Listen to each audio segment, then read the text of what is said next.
রহিম আসসালামু আলাইকুম রহমতুল্লাহি বারকাতু। গাইস, আমি এই গাছটা কিনে এনেছিলাম বাজার থেকে 100 টাকা দিয়ে। তো কিছু ফুল ধরেছিল তখন, আর দুটো কুটি ছেড়েছিল, একটা আর এখানে একটা লাগিয়েছিলাম, কিন্তু গাছটা মারা গেছে।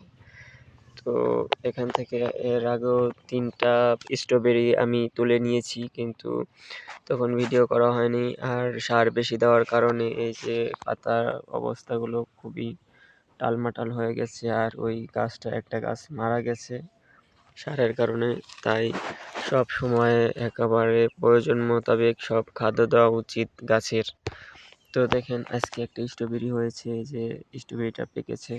এর আগে 3টা তুলেছিলাম, তো ভিডিও করা হয়নি। আজকে এই স্ট্রবেরিটা ছিঁড়বো। দেখেন, খুবই এটা খুবই হয়েছে।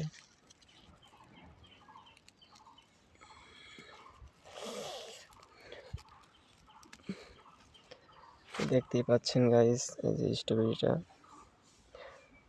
এটা খুবই পেকেছে। তো এই যে আমি এটা বাটিতে রাখলাম, বাটি থেকে আরো সুন্দর দেখা যাবে। এই যখন আপনারা নিজেরা লাগিয়ে স্ট্রবেরি গাছ থেকে পেড়ে খাবেন, এটার মজা আলাদা। আবার এটা কোনো রকমের কীটনাশক বা কিছু না দেওয়ার কারণে এইটা কিন্তু খুবই ঘ্রাণযুক্ত এবং সুস্বাদু হবে, এবং স্বাস্থ্যের জন্য খুবই উপকার। চলুন গাইস, এরপর আমি আপনাদের দেখাবো যে স্ট্রবেরি গাছ যে লাগিয়েছিলাম, তো এখান থেকে যে কিছু ফুল হয়েছে দেখতে পাচ্ছেন। এই যে 1-2টা স্ট্রবেরি, তো এই যে একটা এখানে এই যে ফুল হয়েছে দেখতে পাচ্ছেন। এই যে নিচ থেকে আরও কিছু ফুল হচ্ছে। তো গাছ যদি বেঁচে থাকে তাহলে ফলের আশা করা যায়। তো সার দেওয়ার কারণে গতবার খুবই একটা ভিতরে পড়েছি।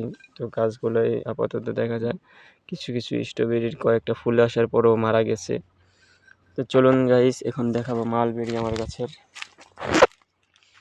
এই যে আমার মালবেরি গাছ, তো এখানে কিছু এই যে মালবেরি হয়েছে দেখতেই পাচ্ছেন।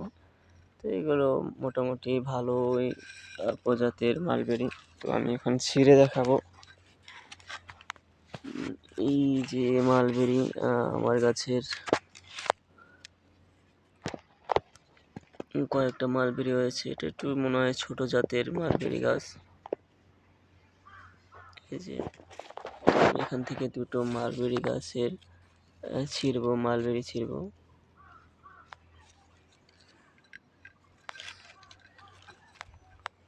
দেখতেই পাচ্ছেন গাইস, আমার গাছের দুটো মালবেরি ছিলাম, একটা স্ট্রবেরি।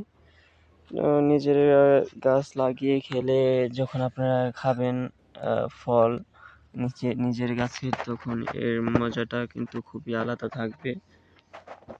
তো গাছ লাগান এবং পরিবেশ বাঁচান, এবং সুস্বাদু ও স্বাস্থ্যকর ফলের দিকে ঝুঁকুন।